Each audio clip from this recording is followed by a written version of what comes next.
As I mentioned before the break, it's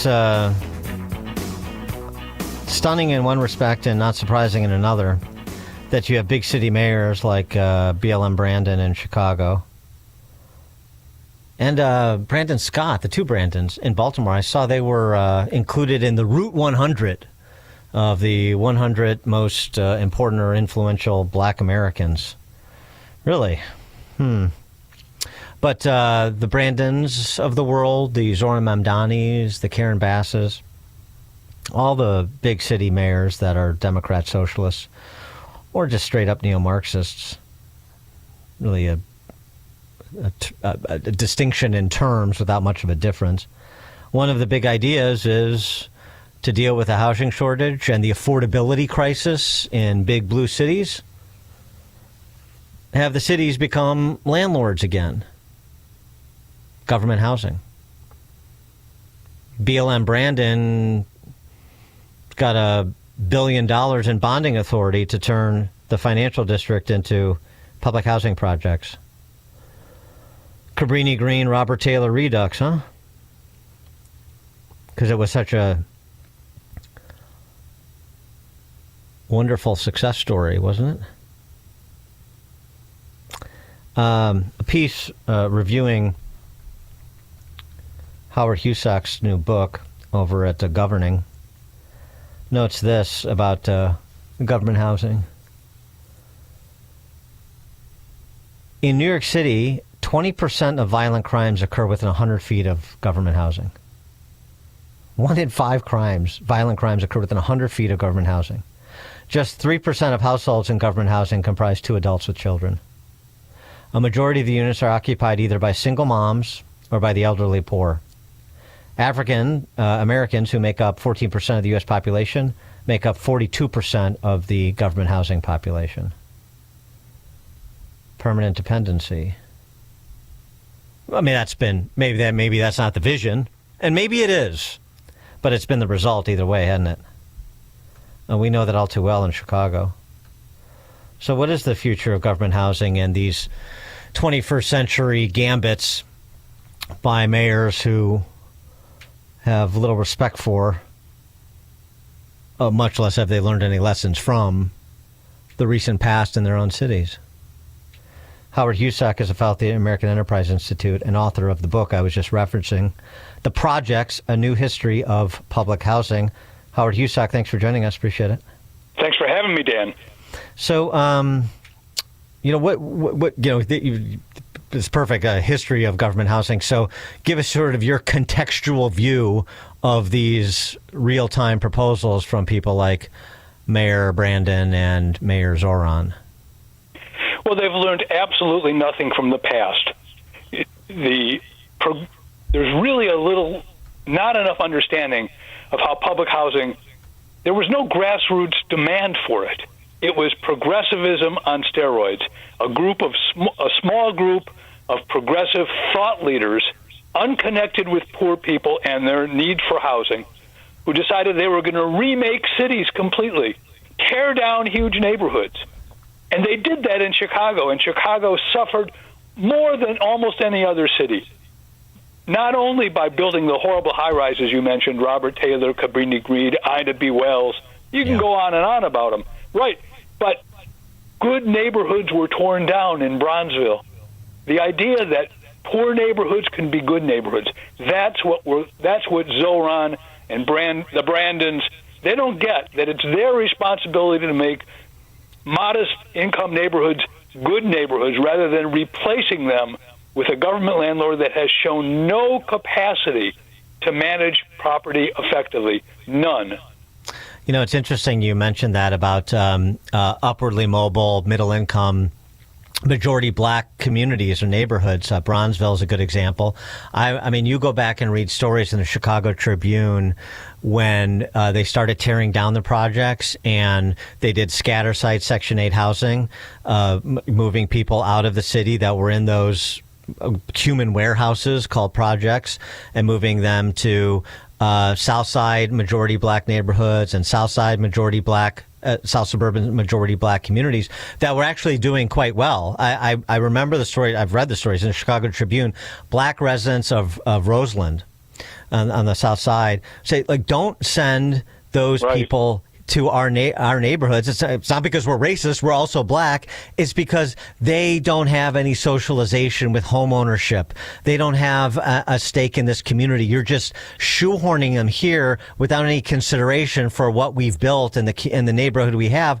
And the result was exactly what Roseland residents feared.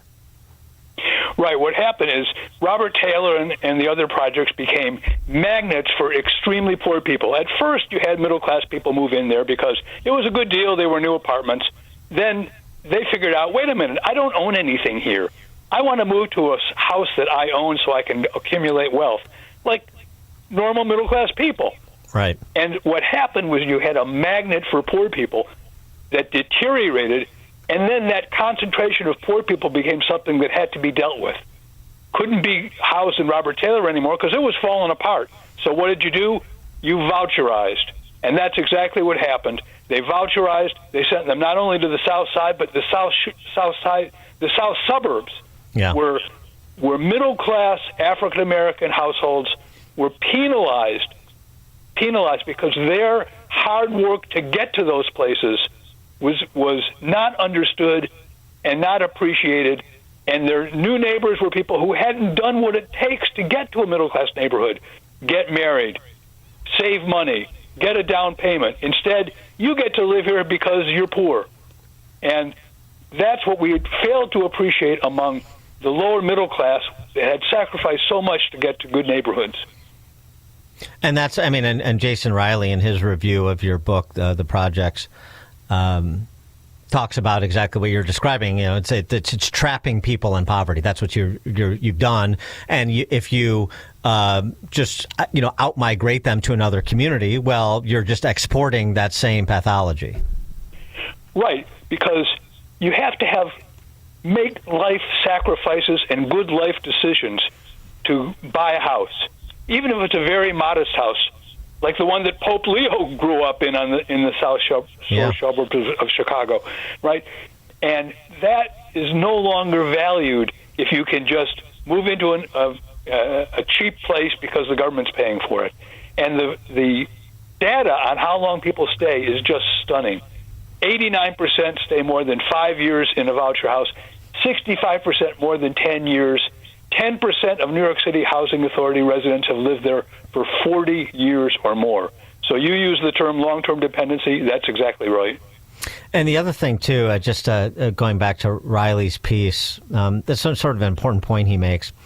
The elites that you were talking about, the typical noblesse oblige leftists that we still suffer under in Chicago and Illinois, that they have no appreciation for how people sort themselves. They don't sort themselves randomly.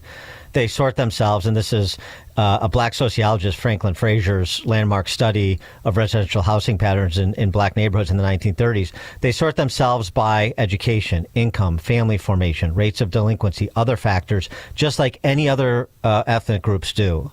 So there's nothing, it's one of those things like we all want the same things. Well, yeah. And if you actually look at people's conduct, which is completely rational, people behave in very much the same ways.